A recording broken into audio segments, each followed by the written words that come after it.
X-rays. सो UV reason के बाद electromagnetic spectrum में एक्सरे रीजन आता है एंड हम एक्सरे से फेमिलियर होते हैं उसकी मेडिकल एप्लीकेशंस की वजह से।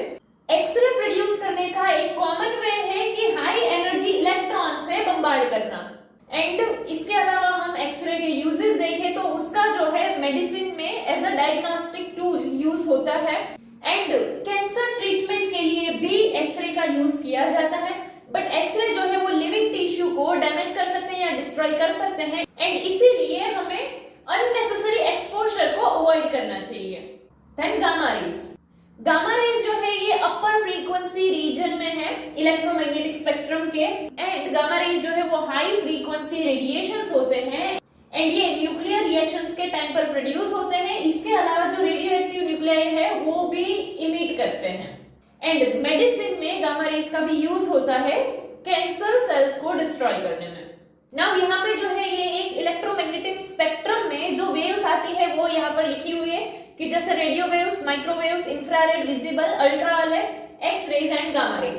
नाउ फ्रीक्वेंसी एंड वेवलेंथ के हिसाब से देखें तो एक चीज जो हमें याद रखनी होगी कि फ्रीक्वेंसी एंड वेवलेंथ ये दोनों इनवर्सली प्रोपोर्शनल होते हैं। इनवर्सली प्रोपोर्शनल यानी क्या कि जब कोई एक कम होगा तो दूसरा इंक्रीज हो जाएगा, यानी कि जहां पर वेवलेंथ कम होगी फ्रीक्वेंसी ज्यादा होगी एंड जहां पर फ्रीक्वेंसी कम होगी वहां वेवलेंथ ज्यादा होगी। सो यहाँ पर जब हम रेडियो वेव से गामा रेज की साइड जाते हैं तो फ्रीक्वेंसी इंक्रीज होती जाती है एंड यही चीज अगर हम वेवलेंथ के लिए देखें तो वेवलेंथ क्या होती जाएगी, डिक्रीज होती जाएगी, क्योंकि फ्रीक्वेंसी इंक्रीज होगी तो वेवलेंथ डिक्रीज होगा इनवर्सली प्रोपोर्शनल के हिसाब से। सो सबसे लोएस्ट फ्रीक्वेंसी जो है वो रेडियो वेव्स के लिए होती है, जो सबसे हाईएस्ट हमें मिलेगी वो किसके लिए है, गामा रेज के लिए।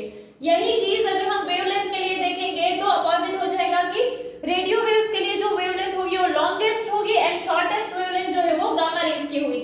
सो यहाँ पे क्या हाईएस्ट फ्रीक्वेंसी तो शॉर्टेस्ट वेवलेंथ, वही यहाँ पर क्या हुआ लॉन्गेस्ट वेवलेंथ तो लोएस्ट फ्रीक्वेंसी। अगर हम यहाँ से इस साइड जाएं तो फ्रीक्वेंसी क्या हो रही है हमारी, इंक्रीज हो रही है एंड अगर हम यहाँ से इस साइड जाएं तो वेवलेंथ क्या हो रही है, डिक्रीज हो रही है। तो ये जो है एरो क्या है कि फ्रीक्वेंसी जो है वो यहाँ लोएस्ट से हाईएस्ट जा रही है एंड वेवलेंथ के